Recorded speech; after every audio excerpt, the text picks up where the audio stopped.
Hi, friend. Happy Wednesday. It's so good to see you. I missed you this past week. We've had a lot going on. I hope that you have had a good start to the week as well. I'm super excited for today's conversation because I feel like two things have been happening a lot to me recently. And I don't know if you're feeling a little bit of this too, but I'll share what I'm seeing and feeling. So I interact with a lot of kind of founders and CEOs kind of in my quote unquote everyday life. And a lot of times what I'm hearing from them is this sort of exasperated, like I just can't find any good people, or I can't, the complaint that I'm talking about, that just sort of like, like people these days don't want to work, or, I can't find anybody who's really dedicated. And so I'm hearing a lot of that. But at the same time, if you read, mainstream media, whether you love it or hate it, you'll also see like this antithesis story, which is people are trying to get jobs. Amazing people with great resumes are applying to positions and just not getting them. And what was really kind of confounding me was, how can both of these things be true? How can I be talking to people on a personal standpoint, and they're like, I just can't find anybody good, to work with me and my company. And at the same time, sort of this national story, or this like world story, quite frankly, that just, there are people that are looking, but they're just not getting to the right opportunities. And so as all this was happening, I was doing what you and I do best, avoiding work and scrolling on social media, as one does.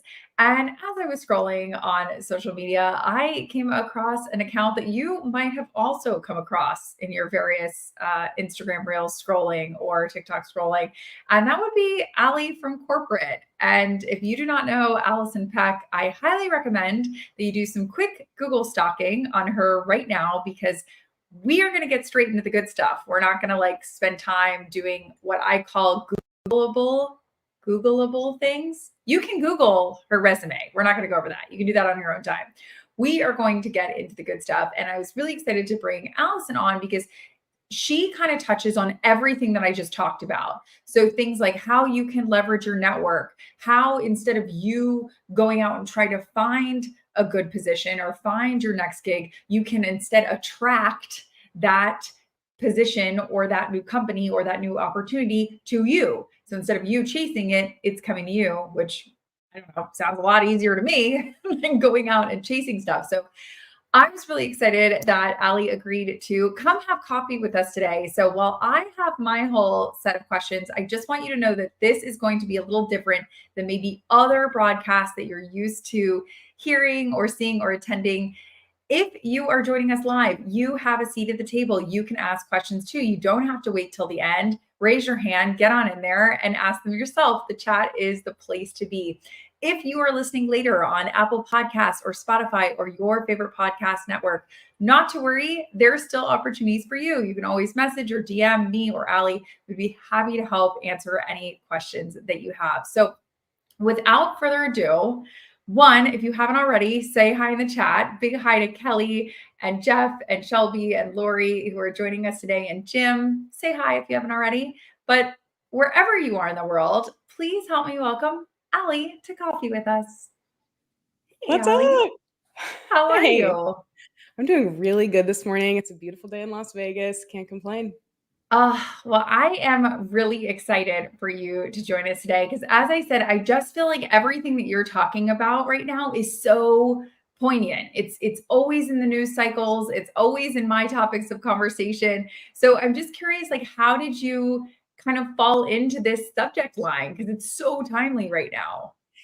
Yeah, I fell into it is the perfect way to describe what happened. So 10 years ago, let's take it way back. I started my corporate journey as a biomedical engineer in Silicon Valley.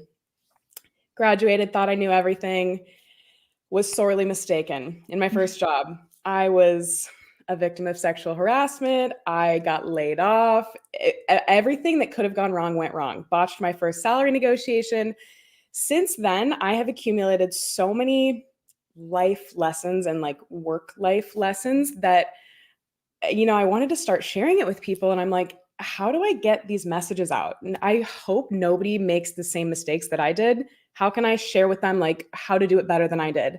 So during quarantine, when we were all baking sourdough and playing with Legos, my husband inspired me to start posting on social media, just tips and tricks and things that I've learned and how to hack the corporate game. And so I've kind of blown up since then, and it's been a whirlwind experience, but here I am now. And now I'm considered a job seeker expert and social media influencer. So I'm loving it. The one point of your story that I guess really sort of took traction for me is this idea that when we talk about going and finding your next opportunity, I feel like a lot of the like language or a lot of the concepts are all about like you going out and like pounding the pavement and like doing the work. But what I think you really talk about, because it kind of flips it on its head, is like, wait a minute, whether it's leveraging your network or optimizing your LinkedIn profile, like it can go another way, which is opportunities kind of coming to you or recruiters reaching out to you. And so I'm curious, like, when did that like concept switch happen for you? Or like, where did you see that start to develop? That is such a good question. And there definitely was a flip. I used to apply for jobs and get auto rejection emails 20 minutes after I applied. It was like so clear that no real human was taking a look at my application. But I started living and working out loud, is what I call it, and just posting on social media about the questions that recruiters were going to ask me in an interview. So instead of waiting to get an interview where a recruiter would ask me, tell me about yourself, I decided to write a LinkedIn post. Here, I'm going to tell you about myself. I started having interviews where recruiters would say, I follow you on social media. I read your LinkedIn posts. I feel like I don't even need to interview you because I already know all the questions. Already know all the answers to the questions I was going to ask you. That's where I saw the switch. That's so sneaky and so good. And I will add on to that for anyone, because I did this recently. Sometimes if you think to yourself, like, oh, I want to copy Allie's homework and like, I want to answer, all the biggest questions that a recruiter could ask me, you can actually use Chatgpt, like Chatgpt 4, and say like, I'm making this up. I'm interviewing for, or like, I want a director of marketing position at an automobile maker. I don't know. And you can say that to ChatGPT, and then you can say like, give me 10 questions that an interviewer might ask. And ChatGPT is very smart, and it will give you a list of those 10 questions. And then, like Allie said, you could use those as LinkedIn ideas. I love that. Because Yep. then you're right. People feel like they already interviewed you. Yeah. And an even more, it's something to add to that would make it even more powerful is whenever I enter a prompt into any AI tool, I like to give it a role first. So I'll say, you're a recruiter interviewing me for this position. I'm going to give you the job description. I want you to ask me questions and I will answer them. After the fifth one, give me feedback. Ooh, give me feedback. And it'll give you feedback? 100%. Sometimes it's a little sassy. Sometimes it's real gentle. You can even tell it what tone to have. Like, yeah. Oh, I've Depending never on what thought to mood give you're it in. feedback. That's so great. Oh yeah. Yeah. Oh, I I have love lots of that. AI. I have lots of AI tips. I use AI constantly throughout the day. I have figured out how to like have it make my time stretch more. It's great.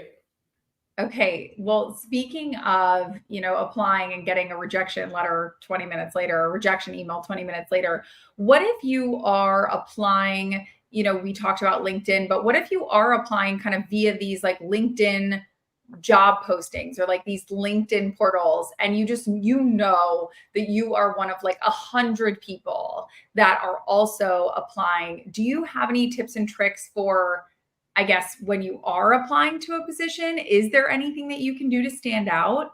Oh, yes. I just spoke at a law firm yesterday about this exact topic. And when you say the number 100 applicants, that's on the low end of what we're seeing.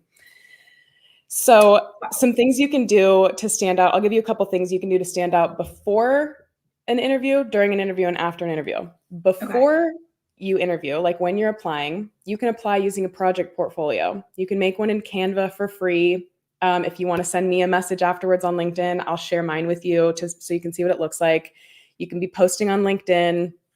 Some things you can do during the interview to stand out are you can do research on the company before and bring those things up during the interview. They'll know that you really want this job, you did your homework, you spent time. And then after the interview, I'm a job search coach, and what I'm having my clients do is make a Loom thank you video or a Loom follow-up video. Have you used Loom yet? I'm obsessed. Obsessed. Obsessed. How many recruiters are getting Loom follow-up videos? Probably only the people that I'm working with. Totally. And for anybody that doesn't know, Loom is this amazing free, by the way, I love the price of free software that you can install on your computer that can either film you, it can film you and your screen. There's lots of different purposes to it, but it's totally free. If you have Chrome, they have a little Chrome plugin, but I cannot suggest like I love Loom. So as Jeff is saying, like I love Loom. I send Looms all the time. So I would highly recommend, if you have never heard of Loom, at least go check it out. At least go like peek around it because it's pretty great. Are there any other softwares besides Loom that you find yourself using on an everyday basis or a weekly basis? Yes, Perplexity. Have you used Perplexity? I've never heard of that. What is that? So, you know how if you ask Chatgpt a question where it has to search the web, it tells you, I don't have access to the internet. Perplexity does. So what I have, like if you're job searching, instead of going to Apple's website, looking at what Apple's mission is and their core values, you can ask Perplexity, I'm interviewing at Apple. Tell me what its mission is. Tell me what its core values are. Where are its headquarters? How many employees does it have? So you can use it for research. Oh my, is this a website? Is it a plugin? Is it an app? I don't think it's an app, but don't quote me on that. It's definitely a website. It's a website. It's great. I'm obsessed with it. I learned about it like 2 weeks ago. Oh my gosh. Do you have to pay for it or it's free?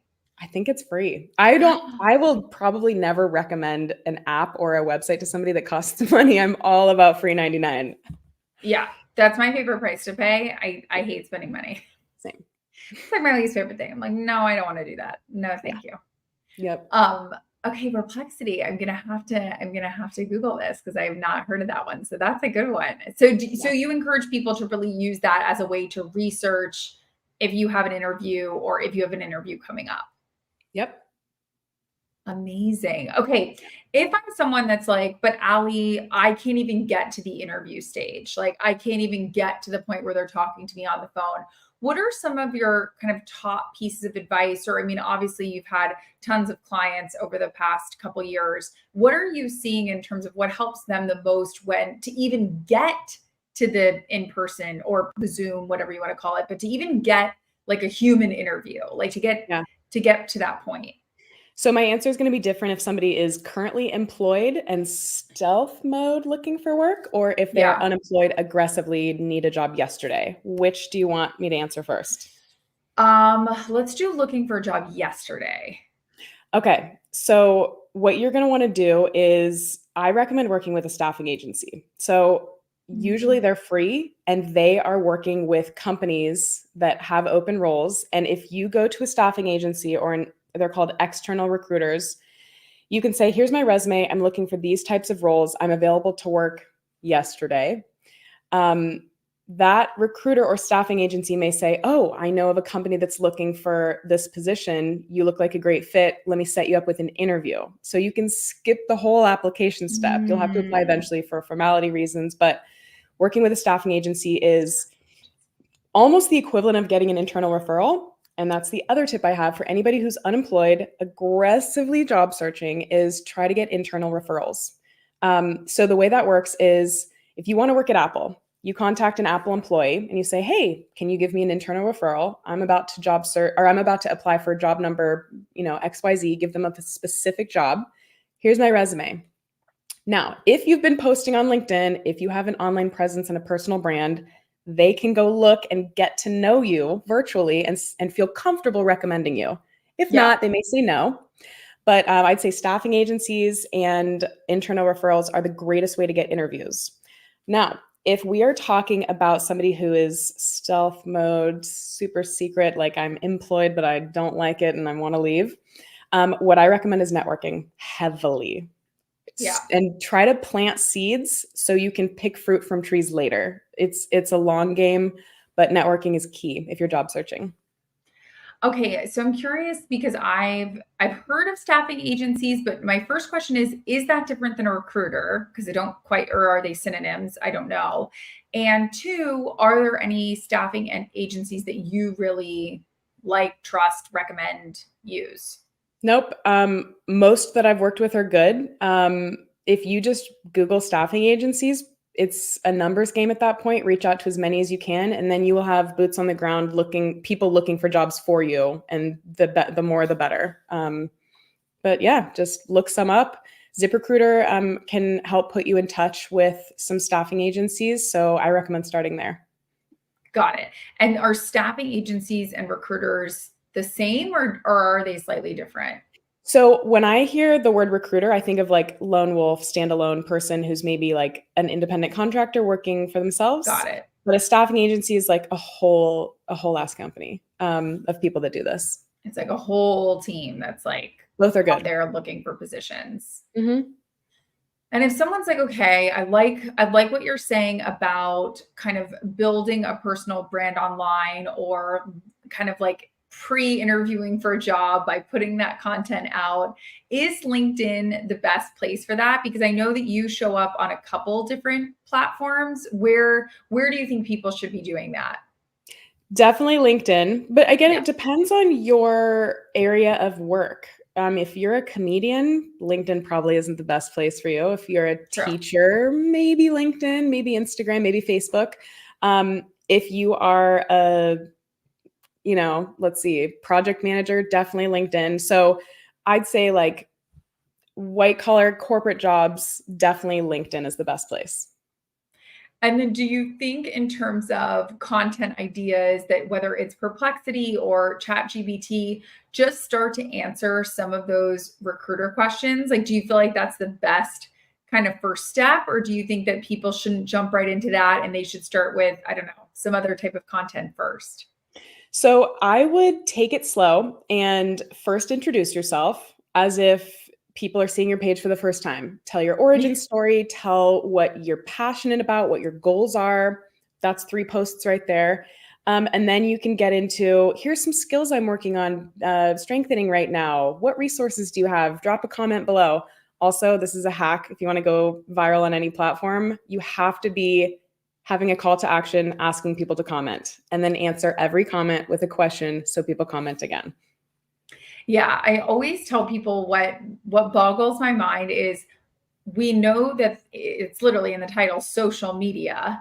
And what always boggles my mind is people who use it like a megaphone and not as like a dialogue. Like that's something that I've noticed even in hosting these lives. Like a lot of people who regularly come know that it's a two-way conversation. But what's amazing to me is we'll have people that are joining 2, 3, 4 times and they're messaging me after and they're like, I didn't know I could ask a question. And I always say like social media, like social, like like we're all talking, like we all have a seat at the table. Like you ask something, I answer, and it's amazing to me how many people use social media as just like a statement, or they Mhm. ask a question and then people will give answers, but then they don't respond.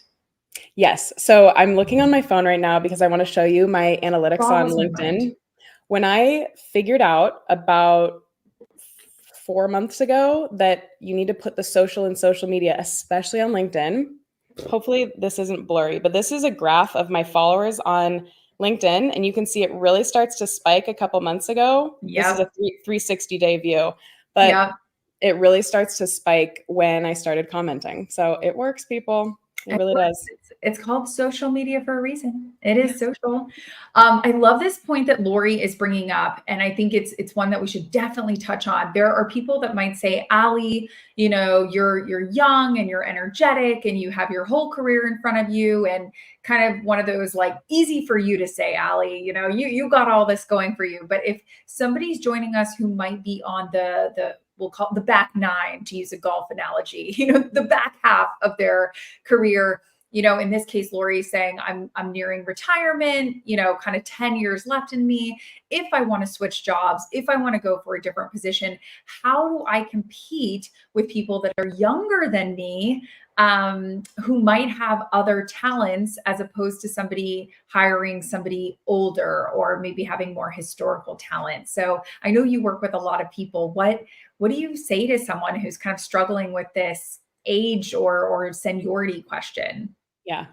So, Lori, you are not alone. I get this question from seasoned professionals all the time. And so, what I tell them is young people are great because they're easily malleable, they're easily teachable and mentorable. They're not experts yet. Hopefully, they have good hard skills. Later in life, corporate workers or any type of worker, hopefully you are an expert at something by now. Hopefully you have developed your soft skills so you are a leader, you have organizational skills, verbal and presentation skills, whatever your discipline is, but you should be almost an expert at something by the time you are nearing retirement. And so that is super valuable to companies. You should be more targeted with your job search. It's going to look more like a tunnel rather than like a spray, which is what younger people do. They're like, I'm open to any types of jobs because I don't have so much experience yet. But older people, you're like, I've been doing this thing for 10 years or 20 years or 30 years. I'm an expert at it. These are the types of jobs. So you have to be really careful at like looking at which types of jobs you would be a great fit for because you're an expert in that thing by now. And I would also say, maybe to add to that, Lori, back to what Ali was just saying about whether it's a staffing agency or recruiter, maybe just working with somebody and being honest with them and saying, I have a really kind of unique specialty. What do you got? Because maybe that's an opportunity as well if they don't have a lot of specialists in their arsenal. Yeah. I do have another tip, and warning, this does cost money. I think it's $20 maybe, but it's called studioshot.ai. And if you look at my LinkedIn profile picture, I think, actually, no, I changed it, but it should be on the one on my Instagram. That profile picture was generated by AI. It's not really me. I was never there that day. But if you really want to stand out, pictures are worth 1,000 words. And if you want a killer LinkedIn profile picture, use studioshot.ai. They put you in a suit, they put you in a nice blouse, they make your hair look good. Sometimes the teeth are a little screwed up and the eyes are like, looking like that. But you give them 10 headshots of yourself, Right. from different angles, different lighting. They give you like 20 or 30 different AI headshots that look so good. Studioshot.ai. Highly recommend. I have yet to use one of those. I don't know why, but it freaks me Good. out. I feel like they're gonna clone me and put me on Mars or something. As long as you get royalties from it, baby, who cares? Yeah, exactly. To Mars I go. Off my AI goes. Off we go. That's amazing.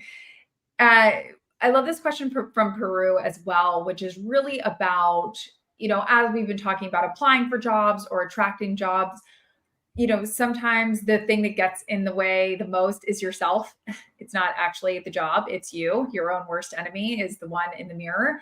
What if you're dealing with imposter syndrome and you're just like, Ali, I can't even get myself to call the staffing agency because why would the staffing agency choose me? How do you get over that imposter syndrome? I want you to go read an article from The Okay. Atlantic from 2014 called The Confidence Competence Gap. Some people are more confident than they are competent. They're the ones who ask for bigger salary even when they don't deserve it and they get it. Some people have more competence than confidence, which might be you. No, sorry, more competence than confidence. Yeah. So go read this article. It's from The Atlantic. It's from 2014. I reference it even 10 years later. It's a great article. It does talk about gender, but I ignore that part of it. I think anybody can feel like they have imposter syndrome, but go read that article. Hopefully it'll help you understand why some people are more confident than they are competent and the opposite. But imposter syndrome, just know that you do deserve to be in the rooms that you're in, and you deserve to be given the opportunities you're being given, and you need to put your trust in other people that they're doing a good job of assessing your abilities and your skills. It's not that, oh, people are going to find me out. People are going to realize I'm not who I say I am. Trust that other people are smart and that you're in these rooms you're in for a reason. I love this idea of really kind of knowing that you belong in the room, because I think that that's a huge, like, that alone is half the battle. Just Yeah. knowing that, like, I can get that job, or I can get that position, or I do deserve to be at a seat at that table is massive, Yeah. massive, massive, massive. Um, I'm super excited that Lauren brought up this point, because I think a lot of people have it, which is, how do you go after jobs that may have sort of more limiting job requirements? So she says, how do you compete with others if you have lots of experience, but not a bachelor or associate's degree? And I really love this question, because I think this is sort of a tangent, but I think in the rise of social media, we are seeing a lot of people who are learning in different ways. Like, they're learning on LinkedIn Learning, or they're learning on Udemy, or they're learning on YouTube. And they actually might, like, have a really good idea of how to program something, or how to, buy Facebook ads or whatever, but it doesn't mean they went to a 4-year college and got a degree in buying Facebook ads. So what do you say to someone that's kind of struggling with maybe not having the traditional credentials when applying for positions? So I have worked with people that have gone to Stanford, and I have worked with people that have not gone to college, and I have not really found a correlation between how great of a school you went to or if you got a degree or not.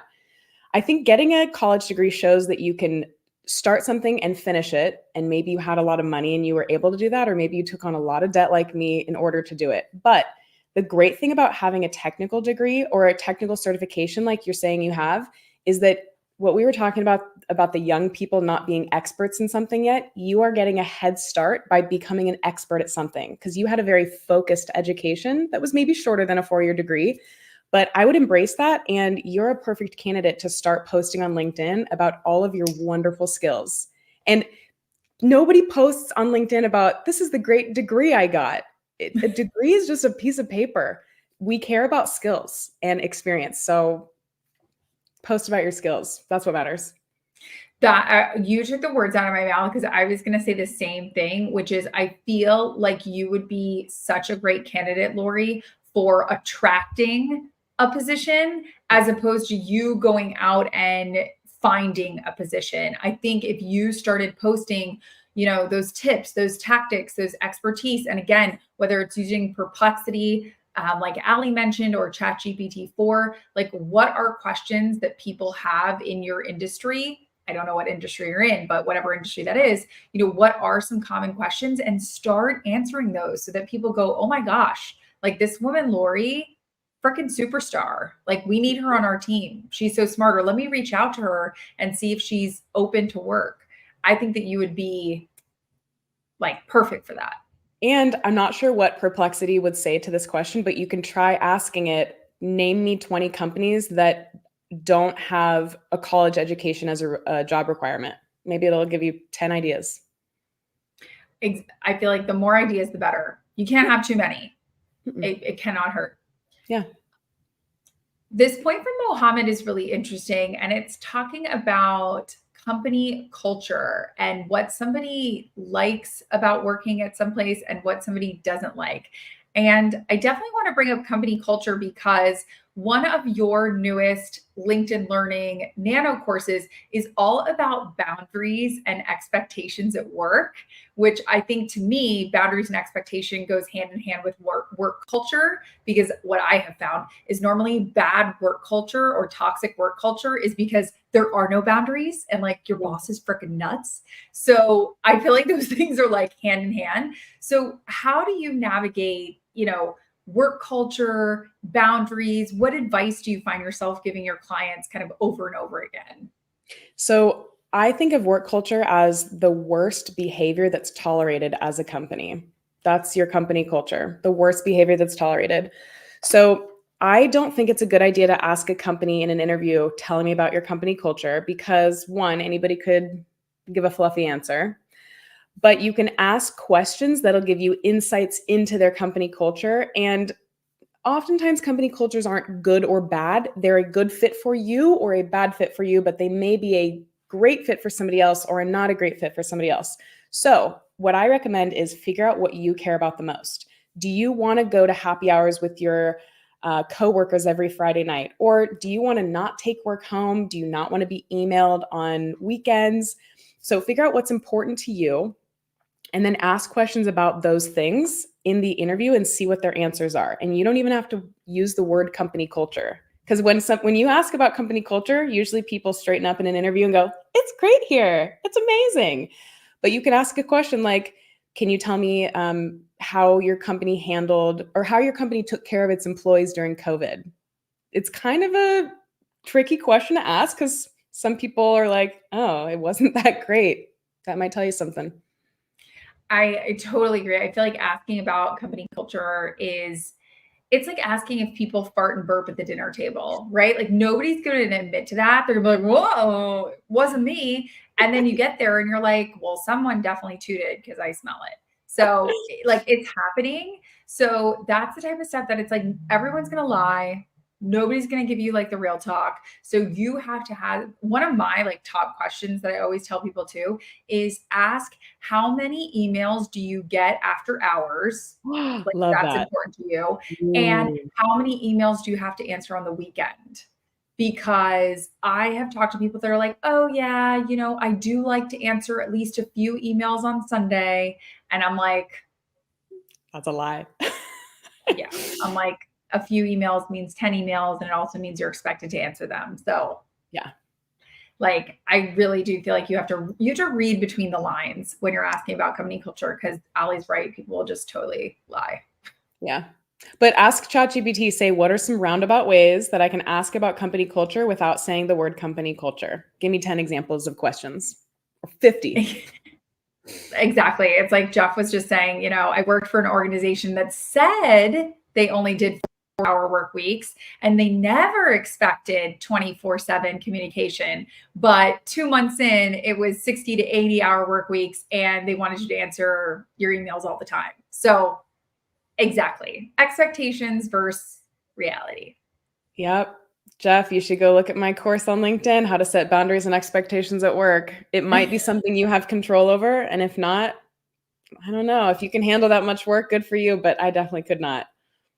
I could not. What do you think about this point from Eva about like being a little sneaky and maybe reaching out to other employees that, work at Apple or wherever you're applying or wherever you're interviewing and asking them like, "Hey, like what's the real talk? Like what's this place really like?" Do you think that that is good? Do you think it could backfire? I don't think anybody will talk smack about a company to you on LinkedIn. But where you can find some anonymous reviews is Glassdoor. But I want to give a warning. Glassdoor has been in some heat lately. I just made a TikTok about this a couple days ago, but I saw your TikTok. I'm disappointed in Glassdoor. I used to always recommend it and I'm recommending it right now, but just with a warning now. They used to be fully anonymous. Now they're asking older accounts to start putting their names on their profile. I haven't heard that anybody's names are on their anonymous reviews of companies yet, but go and look at reviews of companies that you're interviewing at or that you're interested in. Now, be careful, take it with a grain of salt because this is kind of like Yelp, where if you're angry Mhm. or extremely happy, you might go review. But I did hear that now Glassdoor requires you to leave a review of a current or previous company if you want to start an account. So, not only angry comments anymore. Yeah. I know. It's also one of those things that like whenever I leave a hotel or something and they're always like, "Rate your experience at the Hilton." Like if I don't care, I just like delete that email. I'm like, "Ugh, whatever." But if Right. but if I really like someone, I'm like, "Oh, 5 stars. Tiffany was really nice when we were checking out." Or if I had a really bad experience, I'll be like 2 stars. It was $25 a night to park. Yeah. Unacceptable. Yeah. So you're so right. I feel like sometimes you get the two ends of the spectrum because the middle ground are just kind of like deleting the email, so to speak. Yeah. Yep. I agree. You're like, "Oh, it's not even worth it." Okay, so when you're at a job and you're trying to set these healthy boundaries. So like let's say you're already in it, you're in a place where you're like, "I want to set boundaries or I want to just kind of get everybody's expectations." What do you find is the best way, or maybe even a baby step, if you obviously can't like totally rewrite the rules overnight, but to start making some baby steps to kind of setting those boundaries up? So, for example, if you don't want to be answering emails after 5 p.m. or on weekends, don't. That's an easy Don't. one. Maybe it won't be easy because maybe you'll get some flack on Monday, but you can also have a conversation with people and let them know where you're coming from, because sometimes somebody might be emailing you, but they might not understand a situation that you're in, or their sense of urgency is not necessarily your sense of urgency. So you can have a conversation with them and say like, "Hey, I want to understand where you're coming from. I know you've been emailing me after hours. I don't normally work after hours. How can we get a communication schedule that works for both of us?" Come at it from, Yeah. this is where I'm coming from, where meet somebody where they're at. It's so true. And I always say meet somebody where they're at and meet them on the platform that they're at. So I have Mm. a client that I work with. They shall remain nameless, but they love texting. And texting is fine, but then it's hard for me to follow. Like sometimes, like as you can search email really easily, but obviously, like you're scrolling through text and you're like, did they approve this thing? So I always say meet people where they're at, but also like you have to meet them on a platform that makes sense. So a lot of times what I will say to this client is like, I'm happy to like kind of confirm things with you on the phone or via text, but just know that I'm going to send a follow-up email like with everything that we talked about because I need a Oops. way to search it. And if I can't search it, then we're all in trouble because I can't find that information at all. I'm switching cameras because my other camera died. But I totally agree with you. The texting is so intimate, right? It's like it's so much more intimate. And I wish there was a plugin where you could, like, if you got a text from a customer, you could like have it automatically send to email. I wish that was a thing, but I don't think it is. I know. I really feel like somebody needs to invent that, and I would pay, which I would goes, I pay. love free, but I would pay for I would something pay like for that that. because that to me would be extremely worth it, like 100%. hands down. Mhm. Okay, so one of the platforms that I feel like you have really leaned into in the last year has been LinkedIn. I mean, obviously, you kind of exploded on other social media platforms first, but then really started to lean into LinkedIn in the last year. And I'm curious, what have you found as you've leaned more into the LinkedIn platform? Maybe comparatively to other ones, but maybe not. Maybe just some like takeaways that you found from the platform that you're like, hey, this is really cool, or why aren't more people using this? Yeah, so I've noticed that LinkedIn, everybody really keeps it professional on there Yeah. because their boss could look at their comment, or their boss could see what they're posting about, and there's no anonymity. The platforms where there's anonymity are very I don't want to say dangerous or scary, but those are the two words that come to mind. So I'll just use those. TikTok, Twitter, even Instagram. Instagram, not so much because you have to link your Facebook. But the platforms where you can be anonymous, I always take those interactions with a grain of salt. Unless if someone DMs me on TikTok or Instagram, I'll usually take it over to LinkedIn. I'll be like, find me on LinkedIn. So LinkedIn, I love that it's very professional, but that also comes with it's kind of a double-edged sword because people are not as honest and transparent and forthcoming with like real information and authenticity on LinkedIn because their boss could see it. So Yep. yeah, I love to take things on LinkedIn to DMs. I like to have real conversations with real people. Have you noticed that on LinkedIn, like all the posts are like, here's how I overcame a challenge this year. It's like sometimes they're cheesy. Yeah, LinkedIn is funny like that.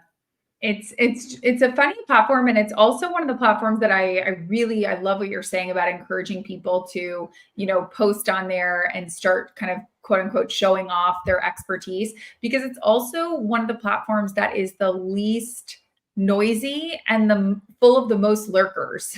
So Yeah, I always love this stat because it kind of makes me giggle that less than 2% of people that are on the LinkedIn platform actually post, which that's means it.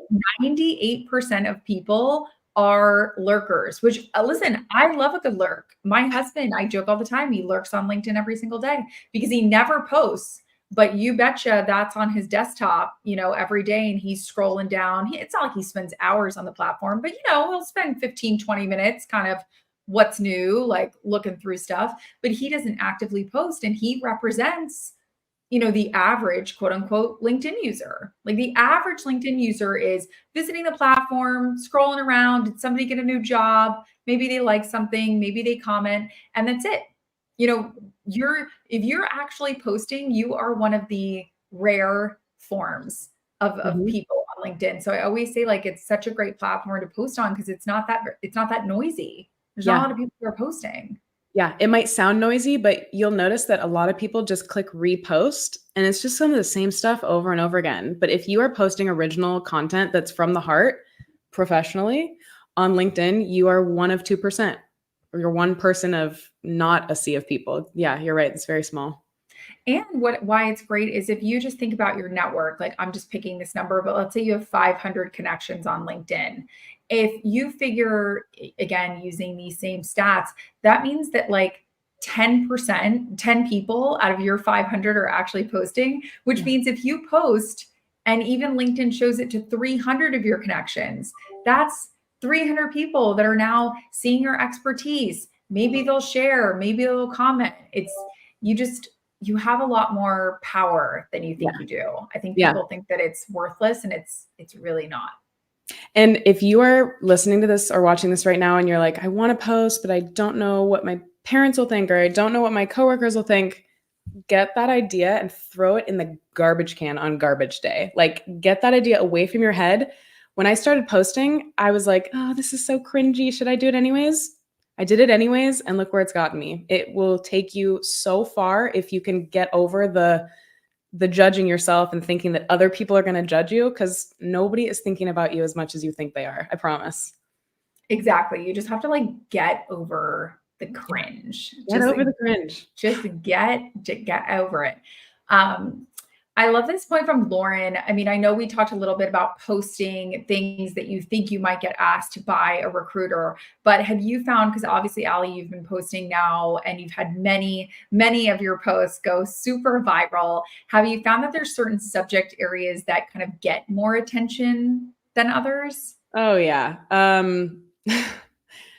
Life hacks. If you can give a life hack and call it a life Mm, hack and use hashtag life hack, everybody loves a life hack. Because guess what? We're all living and we all want to hack it. So life hacks do really well. If you need some inspiration, go to Reddit and search life hacks. There's a bunch of them there. What other ones? Um, Salary negotiation usually gets me a lot of views. mhm. Also, the one-page resume, like keep it to one page. That always gets people fired up because a lot of people don't have a one-page resume, but they probably should. And recruiters only look at your resume for about 10 seconds. So that gets people really fired up. Also, a rags to riches story or an underdog story, those usually perform well. So if you have ever overcome adversity in your life or overcome a challenge, post about like tell a real good story. You can ask ChatGPT for help, have a beginning, middle, and an end with a climax and a hook and everything. But tell a challenge you've overcome. Somebody will read that and go, oh my God, I'm going through that same thing. This was such an inspiration. Those usually Ah, do well. I love that. And that's something that we can all do. We've all gone through hurdles and trying times. So that no excuses, everybody could do a post like that. Hmm. I love that. Okay, so around these parts, Ali, we love homework. We're like super nerdy and we love homework. So, if you could give all of us a homework assignment for the week, it could be to listen to something, it could be to download something, it could be to watch something, it could be to read something, it could be anything. Yep. What is a homework assignment that you would give us to help us be better? All right. So everybody can do this and it's free. Love that. Okay. So the ChatGPT app looks like this. Download Okay. the ChatGPT app, and there's a little button at the bottom that looks like a headphones right here. You Yep. can talk to ChatGPT and it will talk back to you. So for me, I don't know if you're like this, but my opinions and my thoughts and beliefs are often very quiet. Some people have very loud opinions, but sometimes I am scared to share my opinions out loud. But when I talk to ChatGPT, like if I'm on a walk or folding laundry or doing the dishes, and I just talk for 10 minutes, I can ask it to organize my thoughts, tell me if it noticed that I had any opinions in there and identify what they were. And let's see if it works right now. I'm just gonna ask, like, I'm gonna say, I'm on Kim's podcast right now. What do you think of that? That sounds really exciting. Huh? So you can ask it to summarize your thoughts. You can say, hey, I have these things in the fridge. What should I make for dinner? But you don't have to type it. You don't have to do this. So everybody should try that. It's very, very cool. Oh my God. I had no idea that it could do that. So I'm cool. elated and frightened all at Don't one be afraid. time. Why are I'm a you afraid mixed of AI? I'm a You've mixed said that bag of multiple times. emotions.